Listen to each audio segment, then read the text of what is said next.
Jeremy, how are you? Yeah. You can probably write your own thing, or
Gather up front, guys, come on. It's not enough of us to fill the back.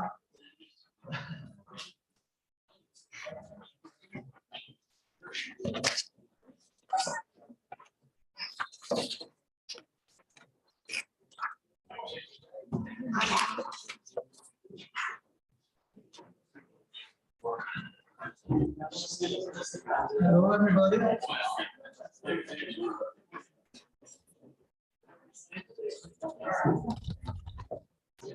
Okay, thanks everybody for coming. As usual, our spring town hall meeting is, we usually cover the budget and our proposed budget so that we can get input from the audience or the people of Goochland, in case we need to change anything. If you have anything that you would like us to change, this is the time. Today is one of the last days to provide input. We have the next town hall is the District 1 town hall will be at Byrd Elementary School on March 31st. I'm going to move through it fairly quickly, but if you have any questions during the presentation, please stop me.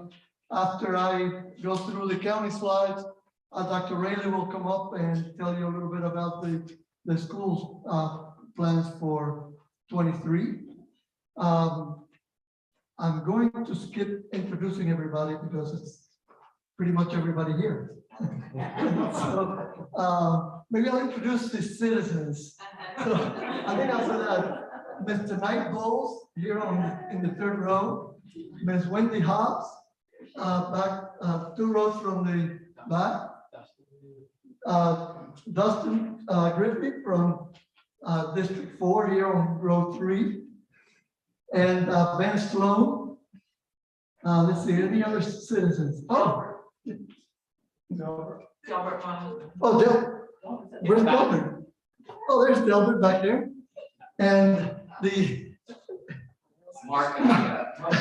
Hiles, my neighbors now, but you know,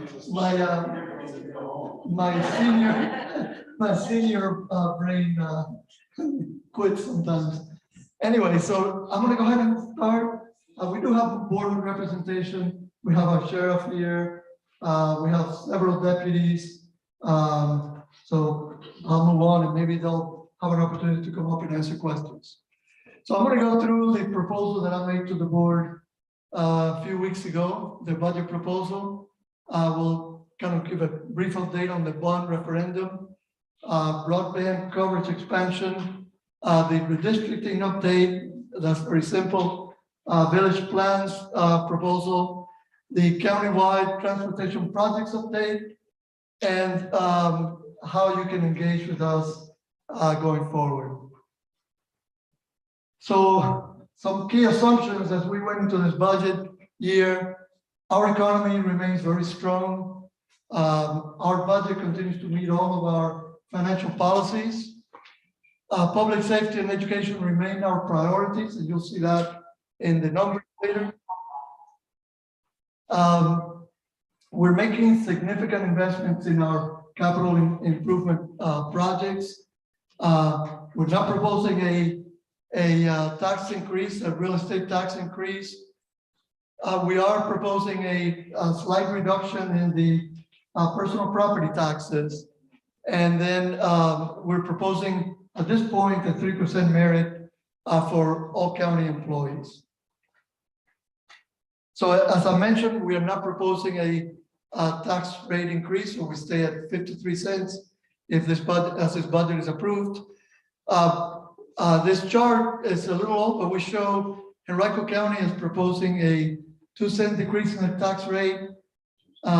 Chesterfield also proposing a 3-cent decrease. Did I say increase? And then Powhatan did this last year. They went down to 79 cents. They have a long ways to go to get down to 53 cents. So, again, our all funds revenue budget is still mostly real estate property taxes. We have a little bit of funding from 13% of our budget comes from, for all the funds comes from the state. That includes funding for schools. And this year shows this 9.7 million is part of the bond referendum that we issued for the fire station. So where are we spending the money? 40% of all the funds goes to education. The rest of it, a big investment goes into public safety. Utilities is next percentage-wise, but utilities actually funds themselves with connection fees and the water and sewer rates. The general fund, which is the budget that we actually use to run county operations, 72% of this budget comes from property taxes, a little bit from other local taxes, and very little from state aid. That's a good thing and a bad thing, but mostly a good thing. Again, how do we spend the money? The majority of the general fund money, the biggest bucket is education, followed by public safety, and then many other small areas that we have to cover. General government is only 11% of the overall budget. As we go through these strategic goals, we always align our budget to our strategic goals. The first goal, which is efficient, effective, and transparent government with emphasis on customer service excellence. One of the things that we're doing is providing some assistance to the citizens most in need. So we're increasing, in our proposal, we increase the elderly and disabled tax relief from $900 to $1,000. And that means that somebody in need doesn't have to pay taxes to, I think it's like $190,000 assessment. As I mentioned earlier, we're also decreasing the personal property tax rate. Our proposal is to go from our current 395 to 385. And then every volunteer for fire and rescue gets one personal car totally exempt from taxes. There is a tax rate, but it's so small that you would never see a bill from it. Strategic goal 2, which is balanced development that contributes to the welfare of the community and preserves its rural character. Our goal is still to maintain the county 85% rural.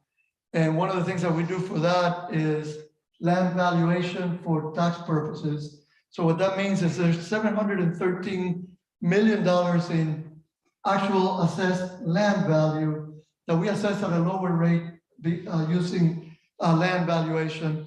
And that actually means about 3.75 million that goes to, that farmers don't have to pay, or large landowners don't have to pay. We also continue to support the VPI extension and Monacan Soil and Water.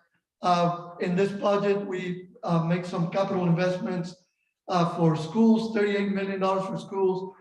This is over the next 5-year plan, is 97.3 million total. Judicial, that includes our courthouse, is 29.5 million. Some money on facilities, and public safety includes cars and any building related efforts. Strategic goal 3, which is excellence in financial management. We continue to try to meet our financial policies. We have $19.6 million in reserve, in our general fund reserves, which is equal to 28% of our current budget. We also have $19.3 million in assigned fund balance. When we have a project that we know we have to do, we start setting aside money. So when it's time to do the project, we have some startup money, if not the full amount. We also have a $2.1 million, that's 3% of our budget is set aside for variations in our revenue. These monies can be accessed if we need to, but the rules get tougher as you go forward. So this revenue stabilization, if we needed to, we could pull it based on budget projections. So if there was a catastrophe, we could start there. And Ken said we stop there. He won't let us touch the rest. So what does all that good financial management mean?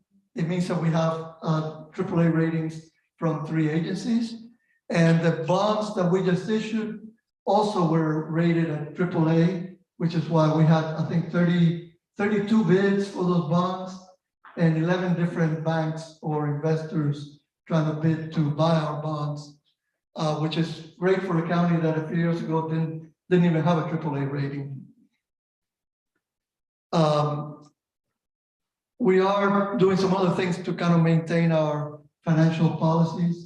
And that one of those things was the core of management financial software we replaced a couple of years ago. And we're working now with the Commissioner of Revenue and the Treasurer to change their software as well. So I mentioned about our policy. So our policy for debt expenditures or debt service is 12%. But we have a target of not going above 10%. But even with the bond issuance, you can see this bar here is this year because we issued $50 million in bonds. Even with the bond issuance, we're way below our policy or our target. So that's how we're trying. And so we will have to do other borrowings for the fire station and for other school projects. But we won't do those until we have, as we pay the debt down, and we'll have more room for the rest of what came as part of that referendum, the $96 million referendum. If you look at how we budget, one of the things that is pretty clear is that we have stayed under inflation. The orange bar would be our budget if we followed inflation. The white line shows where our budget is. Early on, back when we first got on the board, it was a little tougher to budget because we had a lot of issues to fix. But as we go forward, you see that we are still managing our budget way below inflation. Investments, I'm going to talk a lot about the schools. I know Dr. Rayleigh is going to come up and tell you about that. We increased the funding for schools this year by $1 million or 4%. And then there's another 7% or so increase from other funding sources. For public safety, again, it's one of our priorities. We are including 7 full-time positions for the Sheriff's Office, along with 2 part-time positions. And for fire and rescue, we have 6 full-time positions and 1 part-time position. For the animal shelter, which has become a really great asset, I get letters almost weekly from people happy about their experience at the animal shelter. Got one yesterday that brought tears to my eyes. Anyway, it's a great asset. We're adding 1 shelter coordinator to help with the adoptions. We're adopting pets out almost as soon as they come in. For employees, as I mentioned, we're proposing a 3% merit increase. We're thinking that we may, by the time the board approves the budget, we may go a little higher. This year we have a pretty healthy organization, so our health insurance costs did not increase. So obviously we wouldn't pass anything up to the employees.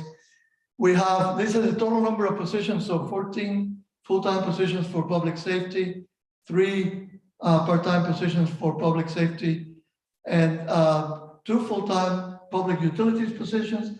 Again, as I mentioned, those are funded by their revenue, and 4 full-time non-public safety positions. So you can see that our focus is still around public safety. And this chart shows that really well. We've been using this chart for a while. You can see this red line is the public safety. The rest of these lines are other government employees. And you can see that we're staying pretty flat there. Utilities, I took out some slides. Anybody here from District 4 or 5 in the TCSD? You guys, you're not in the TCSD, are you? You are. No, you're not either. So Don Sharp and Ken Peterson, I guess, are the ones. Anyway, so the operating budget for utilities is 7.5 million. They have 2.9 million in the capital budget and 6.1 million in the Tuckahoe Creek Service District. We are increasing, a few years ago, we did a rate study and they recommended certain increases to our rates to fully fund their operation. And so the water rate is increasing by 3%, sewer by 4%, which is equal to about a $3.88 bi-monthly. So that's every 2 months, their bill will increase by $3.88.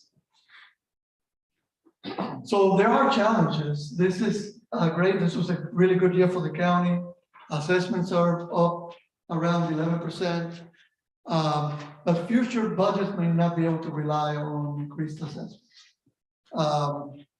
So debt service, we've now issued bonds. So our debt service is higher than it was a year ago. So we have to cover for that. Inflation is having a huge impact. The schools I know have lots of buses out there on the road. They use gasoline. Gasoline is almost $2 higher. So that's a big deal. 60% of our employees live outside of the county. So what that means is that they're traveling a long way to get here.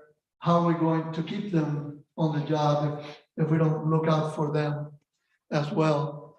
Funding for road improvements is always difficult. I was just with Congresswoman Spanberger's office. We thought we had the Oilville interchange, and this is might be a surprise even for the board members, because we've been talking about this being funded in the infrastructure bill. What I was told just a few minutes ago was that all the road projects in Spanberger's proposal were pulled out of the bill at the last minute. So the funding for the Oilville interchange is not there. We're going to have to move that up on our list of priorities for funding. So that's always a struggle. Public safety needs are growing as the community has grown. We have additional needs, and so we have to work on that. And we've had a plan, and every year we've added a few deputies and a few firefighter, EMS employees, and that's going to continue for a while. We have aging schools, and we never really know what public funding for the school is going to be. So that's a challenge for Dr. Rayleigh and the school board. And we are looking at additional programs that maybe we can implement next year, even adding some programs to help the residents that need help. And then, assembly legislation, you never know what you might get. And we followed several bills this year that would have had a huge impact on not necessarily on our funding or our budgeting, but how we do our budget and when we can submit budget items. So we've already had a town hall at the Tuckahoe Pines community. This one tonight. On the 15th, we had a CIP work session, and that was a really good meeting for back and forth discussion on what's needed for capital projects. The next town hall meeting is on March 31st at Bird Elementary. Then on April 5th is going to be a little different meeting for us because we're not going to have a 2 o'clock session. We're just going to start at 6, and we have the tax rate public hearing followed by the ad valorem public hearing, and then budget and related items hearings. That's when people can come and express. That'll be the final. And then on April 19th, the board will adopt the budget. So thank you all for the bond referendum. We were the highest bond turnout and voting. We once again, we led the state in voter turnout, and 85% support for the referendum was terrific. It was the highest percentage win of any bonds in the state last year. We're right now, Dr. Rayleigh and the school board is looking at how to get started with the school project, and we're looking at the fire station and even the courthouse. Broadband coverage, there's a lot of news out there. We're trying to get some dates, some better dates from our partners in this. If you live in the Shannon Hill area, you're gonna get connected probably before summer. Those of us in the rest of the county, those connections are gonna happen at different times because the projects, and I don't think I have the slide, but the way that the projects were funded, there were many different grants. And so the project is happening as these grants are approved and funded. Some are approved, but we still don't have an agreement, or the companies still don't have an agreement with the providers. So until they get that, they can't get any funding. But they're coming along, and we'll have more details in the main meeting. I've asked the providers to come and tell us a little more about dates. Redistricting, the board just held a hearing on redistricting on the 15th. And so the next step for redistricting is the plan is official. The new plan is official 30 days after the board voted on it. The board voted on it unanimously at the March 15th meeting. The new map is on the website. We're trying to clean up the website because it still says proposed map and so on. And we're trying to clean it up so that, because now it's really the official map. But if you go to the website, you'll see it. And we have an interactive map that's been really, really well received. It's had thousands of views. And this map, if you go to our website, go to GushlandVA.us redistricting. This is an interactive map, so you can actually click on this little magnifying glass, put in your address, and it'll tell you what district you're in, and if your district changed, what district you used to be in, and what precinct to vote in. As I mentioned earlier, we are doing 2 village plans.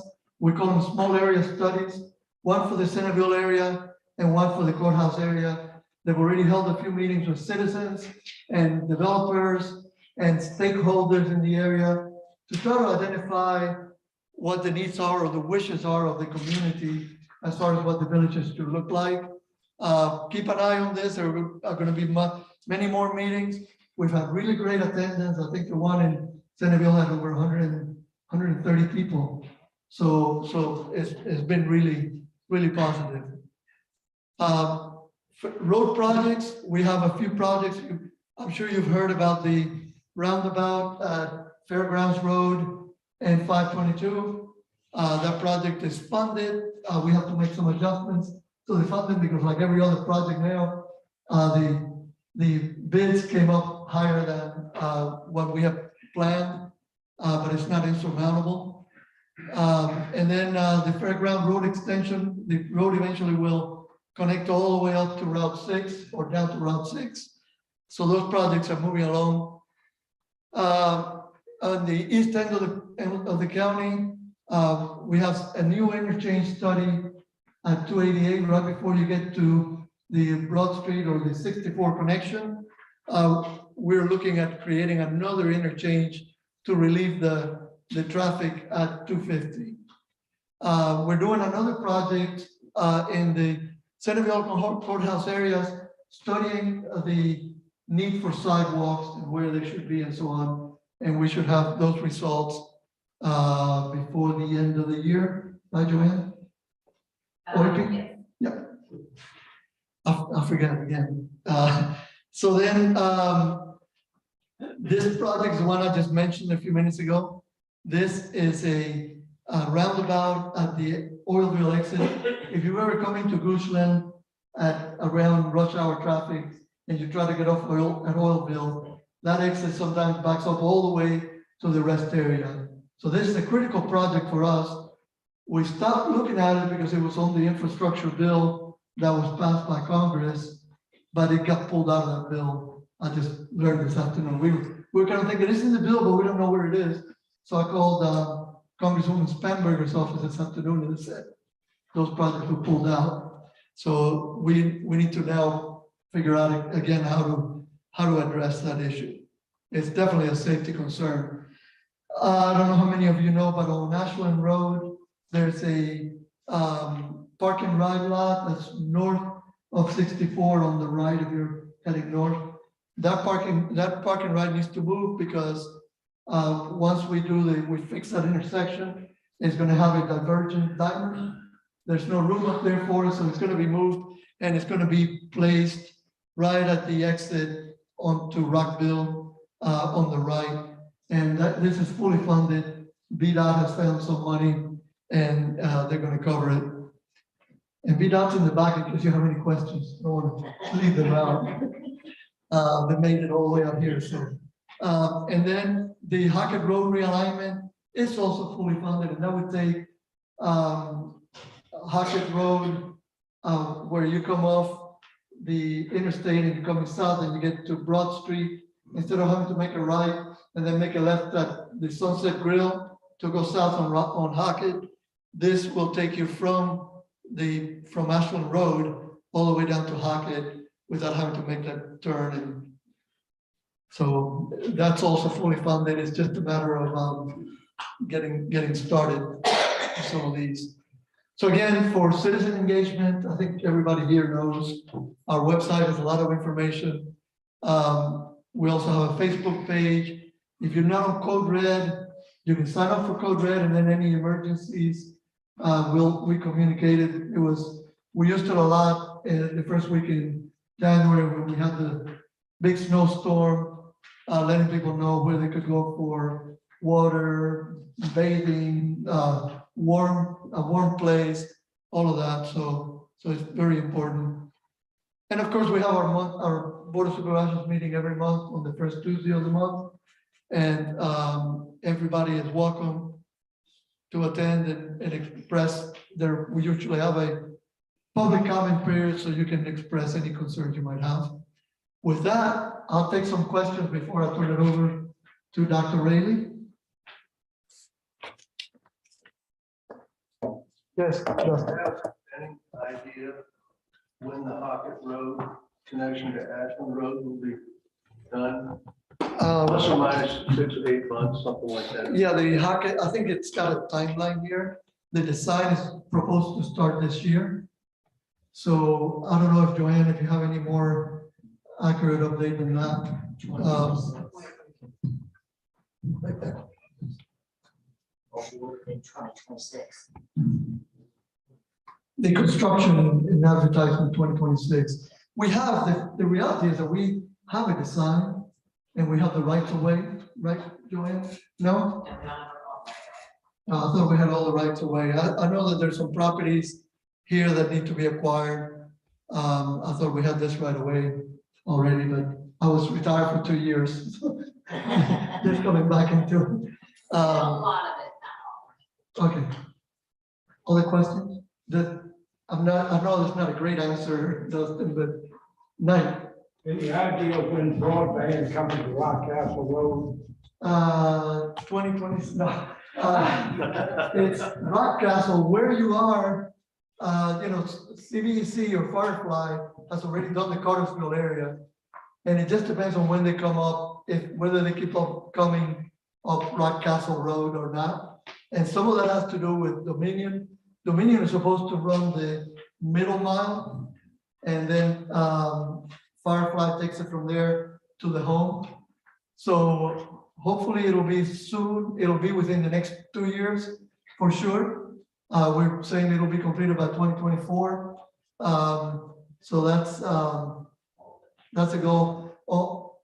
In our meeting in May, I hope to get better answers for you. We had this struggle when I was when we were running the internet committee, that we would go to Comcast and say, show us a map of where your cable is. And they wouldn't do it because they say proprietary information. You go to Verizon and it's the same way, proprietary information. This is a little different, and we just need to convince these people that it's different because we're now investing in this. Comcast was using their own money, Verizon was using their own money, and now the county has invested. And by the way, we have not spent any of the money we appropriated for this. The money's still in our county. The money will only be issued to them after they do the work. So they'll have to do the work, send us an invoice, then we pay it. So that's because a lot of people are saying, well, you invested $4 million and we have nothing. We set it aside and we're very good at planning. So we've got the money set aside, but it hasn't gone to them yet. So no local dollars either, by the way. That was all ARPA funds from the COVID relief money. Good point, Ken. Ken doesn't let us spend any money.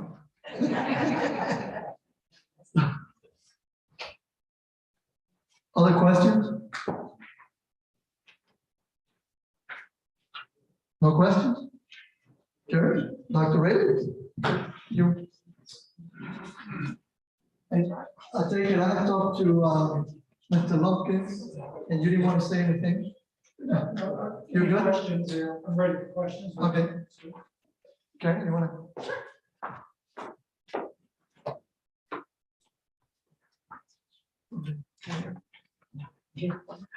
Good evening. I'm Karen Horn. I am a school board representative from District 3. Thank you guys for being here tonight. Some of you are at a lot of these meetings, and we really appreciate that. Students have always carried what we call a second backpack. And a second backpack used to have just the things that were happening in their own homes that affected them greatly when they came to school to be that student. We know since March 2020 that that second backpack has gotten heavier and heavier, and not because of just what's happening in home, but how the home has been affected by what has happened in our county, our state, our country, and the world. So in Goochland County, our staff, part-time, full-time, people who feed our children, people who clean our buildings, people who make sure our buildings are safe, people who fix our school buses, people who drive our school buses, people who are in the classroom, and all the many people that support the teachers in the classroom are really, really important to helping those children with that second backpack and that first backpack. So in that first backpack might be their iPad, but the second backpack, again, is all the other things that are happening. And many people have heard lately that there are some challenges in our school, but I will say that Dr. Raley and his team do an amazing job every single day and try to make it a better place for those students and to encourage them to continue to learn and meet those goals in our profile of a graduate. I do a lot of reading, a lot of viewing from a variety of sources, and I can't always remember where I found quotes, but just want to share these words with you. Because this, I believe, is what Dr. Raley and his team believe. I see you, I believe in you. You are safe to grow and thrive here. I want to hear your voice. So thank you for being here tonight. Please join us at our school board meetings. We also want to hear your voice. Thanks, Karen.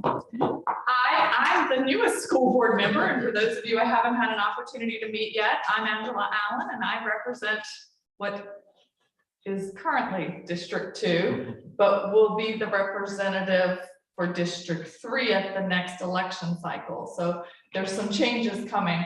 I can tell you in my 5 short months on the school board, I have learned a lot, and there is more to learn. Schools are complex, guys. This isn't what we grew up with, right? Your mom packed you a cheese and mayo sandwich and threw an apple in the lunchbox, and out the door you went. Our students are growing up in a world, it's the knowledge economy, right? Where information is king, and they're really having to learn critical thinking and analytical skills. So the old reading, writing, arithmetic is kind of secondary to the types of things that we need them to embrace as part of their learning. We also are uniquely positioned because we have a diverse community that is closely knit.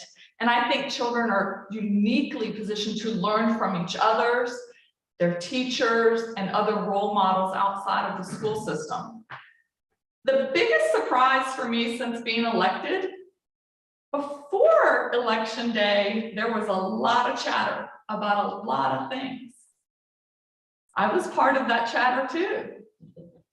Since November 2nd, it's crickets.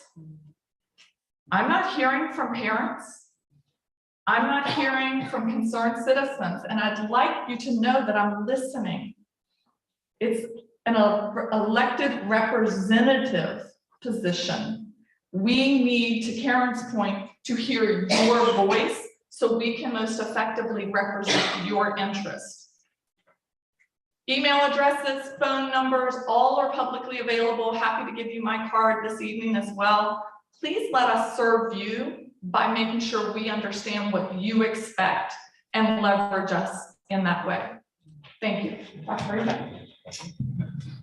Well, I think we can all go home now. Wow, that was great. Thank you all. That was a fantastic introduction. And just to echo what Ms. Horn and Ms. Allen said, as your superintendent, I'm extremely proud of what the school division has done in the last 2 years. We all know the challenges of what we've gone through personally and professionally, but I'll tell you what, your school division has shined in a lot of ways and has made thoughtful and deliberate decisions in the best interest of the students and the families whom we serve. The school board and every elected official in this room has been on the front lines of a lot of challenges during those last 2 years, but every elected official in this room has handled themselves with grace and compassion and has remained focused on what is in the best interest of this community. And I'm proud to serve with our 5 school board members who have really had to make some difficult decisions in the last 2 years. So I'm here to celebrate our school division. I'm extremely proud of what we have done, we are doing, and I know we will continue to do. And I just want to share a few highlights with you this evening. Many of these things, some of you may have heard in the past, but it never hurts to remind ourselves of the investment that this school division is making in the future of our students. As you heard earlier, residents of this community contribute a lot of their hard-earned dollars to what we do to educate children. And I'll tell you that that investment really is paying dividends on the results that we are seeing in a variety of metrics. I will say, I had a conversation with the principal today. We're doing some student assessment. I walked into the office and said, how are things going? Kids are crushing it. Right, good stuff. So we're seeing some strong results just based on what we're seeing this week. So some positive movement academically. One of the things that we forget to talk about is really how our school division continues to innovate and find ways to make sure that we're providing engaging experiences for kids. Less than 500 schools worldwide are Apple Distinguished Schools. All of our schools are Apple Distinguished Schools. And so it's a testament to how we are using technology not as the tool, but a tool to support students. And if you want students to do the work of the world, better give them the tools of the world. And we know that technology is one of those tools that students are going to need for success long after the time that they leave high school. We are proud of our students with disabilities, the teachers and nurses and bus drivers who support our students with disabilities. Perfect marks, 100% A++ on what we're doing from an academic standpoint and from a compliance standpoint. 3 years in a row and only a handful of school divisions who have earned this accolade. So really proud of that. And for 4 years in a row, niche.com, which is a place where people go to air their grievances, celebrate positive accomplishments. It's a place where a lot of people go when they look at buying a house. Houston County Public Schools, #1, 4 years in a row. 4 years in a row. Let's not take that for granted. 4 years in a row as being the #1 school division as rated by niche.com. And I too want to thank our residents who showed up at the polls and supported public education and public safety in our community. This is amazing. I have seen this not only as a referendum on the projects, but as a referendum on what we are doing in this community. And taxpayers certainly have said, we trust you, we believe in you, and thank you for your work, and we're going to support these projects. 85% approval rating. Sometimes you don't get that when you go to Disney World. So exit surveys out of Disney World may not even be that strong, and we have 85% approval for our residents. Really proud of that. So we, as a part of the overall county budget development process, we develop a budget as well. We are a subset of the county and rely heavily on the local taxpayers for what they do to support public education. So as we're now hopefully out of this pandemic, we need to think about what we need moving forward. How can we continue to be relevant in the market? How can we continue to serve students? How can we continue to meet the needs of an ever-changing workforce? And so some of the resources that we have are certainly dedicated and aligned directly with our core values. And so our vision is very simple. We're inspiring this next generation to make a positive impact, because ultimately they're going to be sitting on these seats. They're going to be leading this community. They're going to be making decisions when we may not be in the positions that we're in right now. So we need to inspire them to make a positive impact on the world around them. And then our mission, what drives us day in and day out, is extremely simple. We are here to maximize the potential of each and every child that walks through our doors. Make sure that we are maximizing their potential to its fullest each and every day. Our core values are who we are: excellence, creativity, courage, honor, and optimism. That doesn't change. You talk to our employees, they know it. This is what drives our work every day. And then we have 3 strategic goals that are directly related to what we want to accomplish in the next couple of years. So the school board's request is now under consideration at this point in time by the County Board of Supervisors. It's very similar from a proportional share for what we have spent our dollars on in the past. And you can see that this is a graph that shows where we are proposing to use those resources, and 78 cents on every dollar goes directly into the classroom, including technology, classroom materials, the personnel to support our classrooms. So we're not spending money on anything that goes beyond what we need to support our classrooms. Of course, a few administrative costs here or there, a few transportation costs. By and large, the dollars are going directly into the classroom to support classroom instruction. And the dollars are going to support our dedicated and talented professionals who are doing the great work of our school division day in and day out. Ms. Warren mentioned the variety of job categories that we have, and we need them all. There is nobody in this school division that is more valuable than another. We need each and every person who does the work of our school division to help us be successful. And so we're dedicating a lot of resources towards salary and benefits so that we can attract, retain, and train the highly dedicated professionals that we need in our school division. So a distribution of resources, as Mr. Alvarez says, this budget is built off of $1 million in additional local transfer to the schools to support public education. The vast majority of our budget does come from Goochland County, and we're quite thankful for that. We don't take that for granted. We know that we are entrusted with your precious taxpayer dollars, and we strive every day to spend those extremely wise. We get some state money, 12.5% of our budget, a few federal dollars here or there, and some money from state sales tax. But by and large, our budget is driven by our local transfer.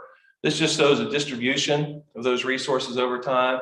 And although the pot has grown, there's not a significant adjustment in the overall distribution based on those different revenue sources. And so I'm proud to say that the school board's request from the supervisors is a balanced budget. I have worked in school divisions where superintendents have presented a budget that says we need an extra $5 million. And it puts the county in a really difficult place because they may not have the resources to support that budget. And it creates some tension. It creates some back and forth that is not necessarily healthy. But over the past several years, the school board has prided itself on living within its means. And when the supervisors say this is what we can do to support your public education, the school board has lived within those means. So this is a balanced budget at $40.5 million where our revenues and our expenditures match. So let's talk a little bit about the new Goochland Elementary School. This has been a learning experience for me as superintendent. I've never built a school before. And I thought that, my gosh, it's going to be so exciting to build a new school and all the fun that we get to go into. Oh my gosh, it's a lot of work. It's a lot of head scratching. I'm like, it's not supposed to work that way. But I'll tell you, we're getting to a much better place on this. And there's been a lot of conversations back and forth. There's been some challenging economic conditions that are impacting all of us personally, and it's impacting this project as well. We had a meeting with our architects today. Got some pretty exciting news from our architects that I'm going to share with the school board on Tuesday, and then bring forward to a work session with the supervisors on April the 12th. So we have some work to do. Unfortunately, right now, we are really out of budget. With the cost of inflation and materials and goods and labor, we have a budget shortfall right now. And so we're working to really consolidate some of the things associated with this project without compromising the integrity of the project, the quality of the project, and the vision for this project. I will tell you, it's hard to see. You can see it when you look at it on your computer screen, but this will not be the footprint of the school. When all is said and done, this was an initial design that had a lot of pretty positive concepts, but what we've done is we have really compacted this design. to save on efficiencies related to building costs and site costs. We are facing a lot of challenges on the site with wetlands and some of the topography that's throwing us a few curveballs, believe it or not.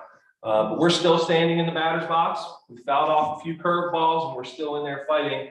And so I'm really excited to share the next iteration of this with the school board Tuesday. It's a public meeting, so feel free to join us for that presentation, and then another public workshop with the supervisors. So more to come. Should we get to where we want to be, we may open the school in August of 2024. So as time goes on, we're facing some challenges, but I'm excited about what this project can be for our community. All right, in the back of the room, you have a few maps. The county has just finished their adjustment to electoral districts and districts within our community. Our work is probably in midstream right now. So as we build the new Goochland Elementary School, ultimately we want to draw students from both Randolph and from Byrd, where we have current trailers. We draw those students from those two schools, we get rid of the trailers, and we can populate the building in the middle part of our county and use it really effectively and efficiently. So we're going through that process. We've had a few public meetings related to this. We have a steering committee that represents many folks within our community, 5 individuals from East, West, and Central. So we now have a survey that is on the street. So we're gathering feedback on the 2 options that you have in the back of the room. But these are some of the tenets of our approach. We need to make sure that we keep neighborhoods intact, that we're balancing the demographics of our schools. We don't have a school with 80% poverty and a school with 10% poverty. We're really trying to balance those demographics, and then making sure that we don't have to do this every 5 years. This is not a fun process, and communities certainly struggle with boundary adjustments. Our community is doing a great job. We're getting some very good feedback. And then we also need to think about transportation as well, and how transportation networks impact our final decisions. So, example of what the first option is, you can see that we're pulling students both from the current Byrd and the current Randolph zone. And the second option does not make any changes to the first option. So we're pulling students from Byrd on the second option as well, but you can see that eastern boundary is a little bit different. So the final version may be a combination of these two. It may be option 1 or option 2. We're gathering feedback right now, because ultimately we want this to be representative of what our community needs well into the future. So we do have a survey that's on the street, encouraging people to be a part of that.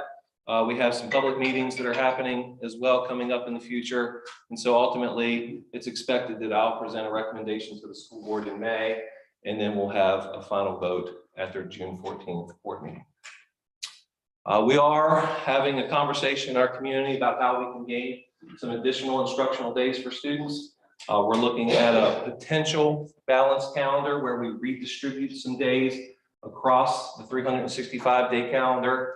Looking at this not only from an instructional standpoint, but also looking at it from a physical health and from a mental health standpoint, where we can take 2 weeks to start a little bit earlier and give those 2 weeks back with a fall break and an additional week at spring break, ultimately recognizing that the current calendar has a pretty fast rate. You start in August and you run hard until June, you catch your breath for about 10 weeks and you do it all over again.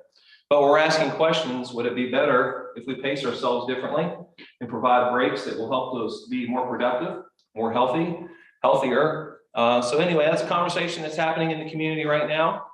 We have another survey that's on the street related to this. And so there are some highlights associated with this that we're sharing with our community. And then ultimately, I'll make a recommendation to the school board in April, just in a few short weeks. And so we'll consider that publicly. So a few things that are happening. We've had a few public meetings and gathering feedback, as I said. So a lot of things happening right now, setting ourselves up for the future. We continue to be transparent in our work. Welcome the feedback of our community, because ultimately we are a public school system. We are this community's public school system, and we represent everyone whom we serve. And I'm proud to say that we're doing a great job of it, and certainly want to continue that work well into the future. So I'll answer any questions that you may have. Yes, sir. I'll take a shot at the question. How much does the district pay? How much does the district pay for the membership in the Virginia Association of School Superintendents? Oh, I'm not exactly sure right off the top of my head. I'd have to go back and look at the invoices. It's not a significant expense. I don't know the exact figure. I can get that for you. I'd be interested in knowing that because I find them to be a political organization now, a not-for-profit political organization, that I'd like to understand why our tax dollars are going to it as a political organization, and what other organizations might be like that are going towards, let's say, a political organization that lobbies and has certain actions that it takes forth. And I'll reflect back to when the Board of Supervisors had the fortitude to pull out of VACO because of the initiatives they were putting forth were just not beneficial for the county, Right, especially with concerns of the taxpayers' money going forward. right. Thank you. Yeah, let me get your email address at the end of tonight, and I'll be happy to do that research and send you that information. Okay, fantastic. Sure. I mean, I could, if you'd like, I could write it down and send it also, or whatever the case might be, for you or whatever you. Yeah, I'll just get your information at the end of the meeting and send that to you. I should get it to you tomorrow. Okay, fantastic. Sure.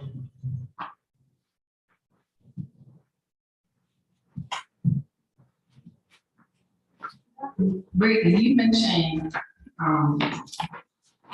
tax rate, the sales tax rate, earlier as part of your funding source. Have you had any impact or perceived any impacts that will occur by reducing sales taxes in the state, either on gas or other commodities? Yeah, so across the state, public schools get 1 1/8% of the sales tax across the Commonwealth. And that comes directly back to us based on student population as well as school age population in the community. It goes beyond just the number of students that we have. So right now our budget is built off of Governor Northam's budget, which is now a couple months old. And there was some grocery tax money in there, some conversation about hold harmless related to the grocery tax.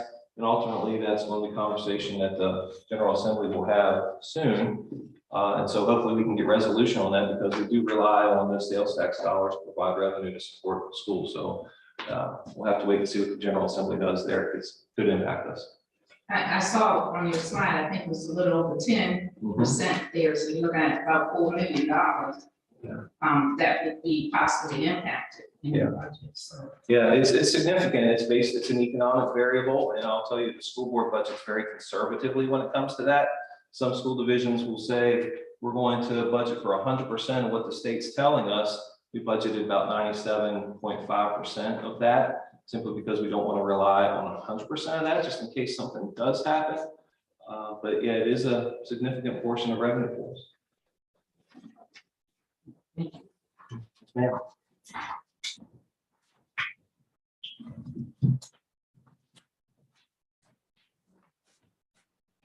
Other questions? You mentioned that you had 4 non-public safety positions in your presentation. What are those 4 positions? Oh, that's a great question.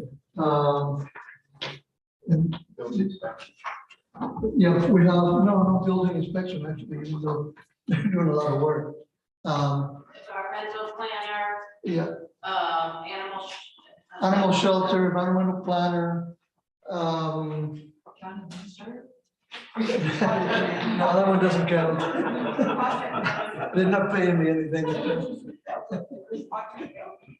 A project coordinator, that's one position that I wanted because we have a lot of projects going on, and I wanted to be sure we had somebody that was overlooking all the projects. But yeah.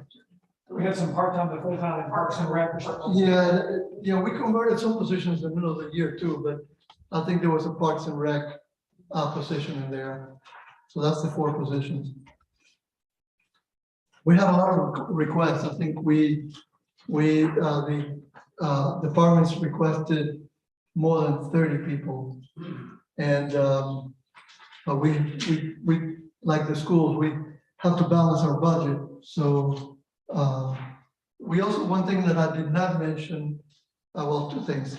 One thing that I did not mention was that we also set aside some funding to, we're doing a salary study.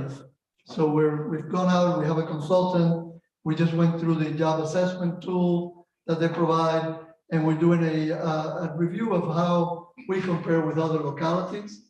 The vendor we're using just did Chesterfield, they've done Hanover and Henrico, so they already have a lot of the numbers, and we want to compare ourselves. We don't really compete with, for salaries, we don't really compete with Cumberland and Fluvanna. We don't lose people to them, we lose people to Hanover, Henrico, and Chesterfield. So we're comparing, but we're comparing with all of the localities in the Plan RVA community. So we're just looking, so we have money set aside so that when they come back, because we don't think they're going to be done by the time the budget gets approved, so that when they come back and we look at salaries and we look at their recommendations, we can go back and provide additional pay increases to folks that deserve it. So we have money set aside for that. And before you go, Ben, I wanted to say, I forgot to say it up front, but John Lumpkins is here from District 3. Neil Spoonhauer couldn't be here because he's got a friend who's disabled in Kentucky. I think it's Paducah, Kentucky, if anybody knows where that is.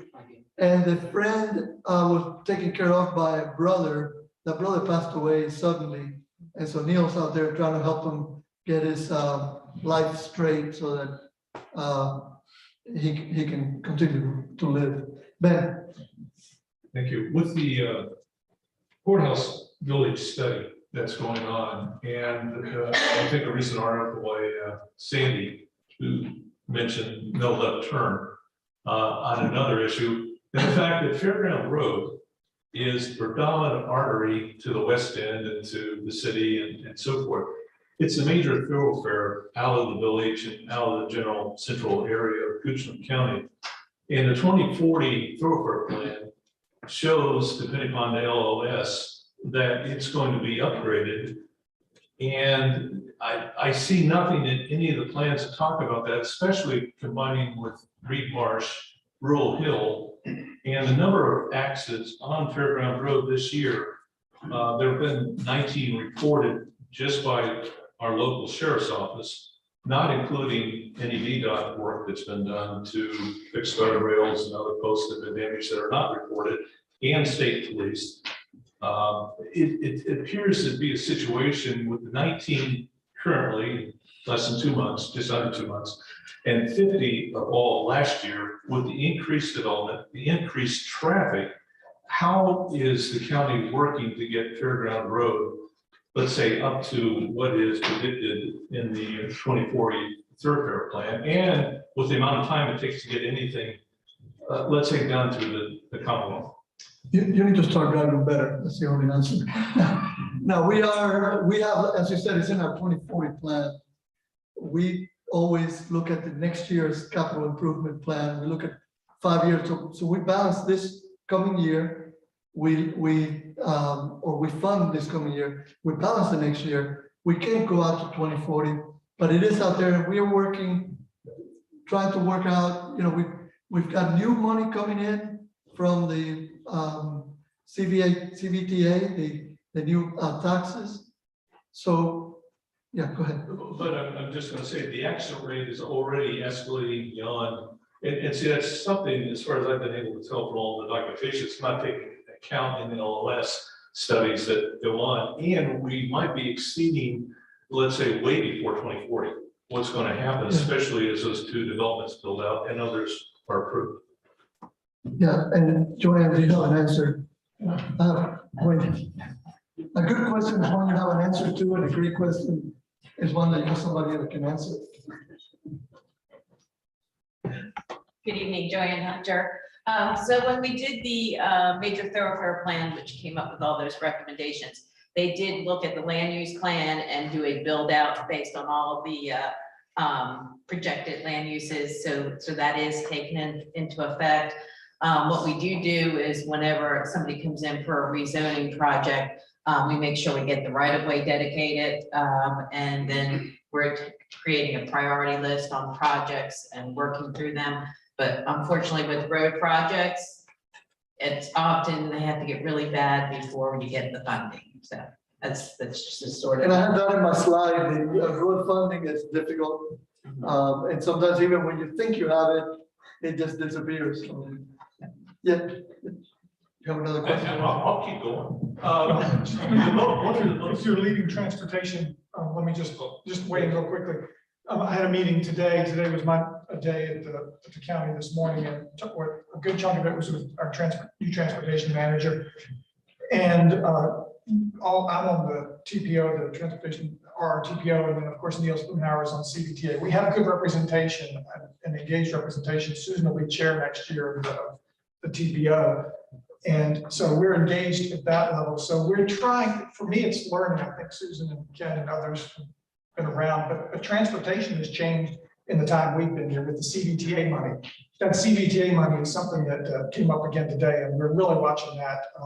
Where we get about 200,000 a month in that, and so 3.1 million. But the big question is, how do we utilize that? So we're looking at what other what other counties are doing. I mean, not that we're going to follow them, we're just trying to see how are people trying to, do you leverage it for projects? Do you do small projects? I mean, that funding gap that we're talking about, that you saw about the fairground roundabout, that's probably going to be seen. So, Or studies to get them. studies, we're looking at like maybe we could do studies. So Fairground Road is going to work its way up. If this build out happens in the community, like you talked about, the Fairgrounds Road is going to work its way up the list. But we were looking at the list today. The transportation list is long, and the board is going to start getting engaged in prioritizing what we're going to ask the region to do, where we're going to look for smart scale projects, and also how we're going to deploy our CBTA money. But it's a fluid situation, so it's hard to tell you when, but Joanne is correct. I think it's going to be when the need arises, like, hey, this is becoming critical in terms of accidents, or just, we'll try to get, before accidents happen, we'll try to engage just raw numbers. When you said LOS, this is a question for you. You talked about LOS, level of service. Is there a level of service score for just roads? I always think what I've seen is always on intersections. I mean, interchanges. Amount of throughput. Okay, all right. So that's something that I learned just from your question, and I'm going to be paying attention to that, because when we get these cases where I was looking at the level of services of intersections, how long do you wait for the light to change and that sort of stuff? So, maybe that's, I don't know where that stands for Fairgrounds Road in terms of a measurement of level of service, but it's now on my list. Well, quite frankly, it varies depending upon, right now travel is actually down because of the gas. Right. But the situation with Fairground is also, if you look into the thoroughfare study, it has one of the larger accident rates in the entire county, from Oilville all the way down. Now, some of that might change, but that's just the fact of the matter. And so I don't see that getting any better in the near term, So especially. we'll keep improving neighborhoods, and then we'll widen it to 3 lanes. Yeah, that's a little bit. I was going to go to a completely different subject, but that's appropriate. Go for it. One of the most onerous taxes is the largest tax in the county, and that is because it's a flat tax across all incomes within the county. And as you pointed out, so Lee on the slide, there are a number of counties that are actually decreasing their tax rate, which helps support especially lower income, medium income families, residences, and so forth. So what was the thought pattern given towards that, and or phasing out my favorite tax over a period of several years, the War of 1812 tax? Is that the V-pole? Is that the V-pole tax? Yeah, we looked at all the taxes and the revenues, and as you can see, we've grown a lot. We've really focused on public safety. We still know what we need to be on public safety. So when we first started hearing about the assessments early in the year, I thought it's going to be a great year. We might be able to cut here or there, and it turns out we were not able to fund everything we wanted to fund to kind of keep things running well. So we did decide car prices. People have not gotten their vehicle tax bills yet. They're going to be surprising, because used car prices are way up because manufacturers can't produce new cars. So I got an offer last Friday from McGeorge Toyota for my 2017 truck, 2,000 higher than what I paid for it. But of course, if I go trade it in, it's gonna cost me more for a new one as well, if they have one. I'll probably have to go on a waiting list. So we looked and we decided over the years, we've had, when we first came on the board, the economy was down, our tax rate should have been much higher, probably. And over the years, we didn't raise the tax rate when we needed more funding. We tried to level it up with efficiencies. So we just didn't feel like this year was a year to lower the tax rate too much, because we don't know what next year is going to bring. On the vehicle tax, we reduced it because we are much higher than the region. So we thought reducing it to last year the board reduced it to $3.95 from $4 per 100. We're proposing $3.85. And in our 2x2s today, we actually we asked the supervisor to consider maybe coming down to $3.75. The people that Ken's eyes are widening. Oh my God, he's gonna ruin us. He's only got a few months, he's gonna ruin us. But anyway, And he said that backwards. The board came to him and said, can you lower it another 10 cents? oh yeah, that's it. Some board members. So we feel like that is sustainable going forward. So that's what we're going there. I know I didn't answer your question. I would love to get rid of the default The tax. default tax is 1.3 million in our budget revenue, and That would be like 2 pennies on the real estate tax. But if you phase that out over time, it's something, Yeah. it's something we really, I know we should look at it, but it's a tough one this year to I don't want to pick on any, we're talking to the fire folks about associations. We have the West Creek. When you staff that, it's $1.5 million to staff that. So, sorry. So we're on the B poll tax. It has come up, and we'll continue to discuss it. I know this is, you hate to hear this, like, how do we replace that revenue? Well, government should replace that revenue, but again, you're looking at $1.5 million to staff, and the fire and rescue needs of public safety are our priority. Our budget is supporting that. But we had a candid discussion today with the fire chief just about how we're going to pace ourselves as the growth comes in, how we're going to continue to meet the needs. And it's just a push and pull. We're having healthy discussions, and we want to continue providing the services. And we got a new ladder truck, and we have some other things coming in. But we're going to start to have some physical needs as the elementary schools are 70 years old. Some of our fire stations are at that age as well. So, did you want to, Mr. Cut the default by raising the threshold from 10,000 revenue to 50,000 revenue. Did we do that in the budget? Yeah, we did that. Thank you. And Let's make sure we say it. So this is recorded.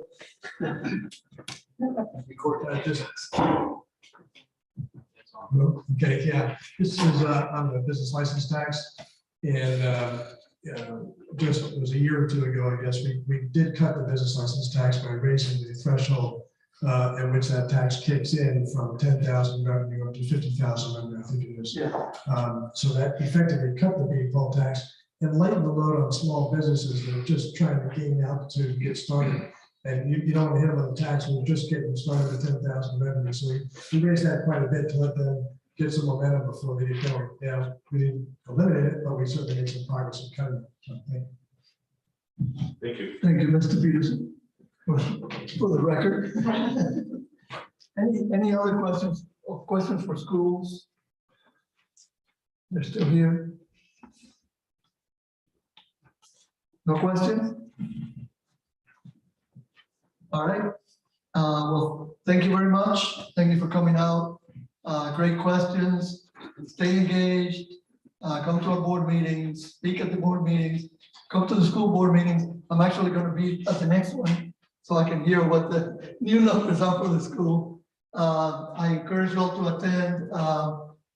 This facility is great. If you want to do some more activities here, you can check with Jessica in the back, our Director of Parks and Recreation.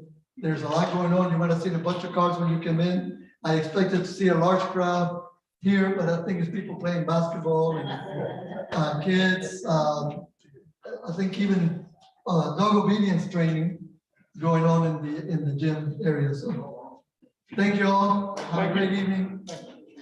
Be careful on the way home. Yeah.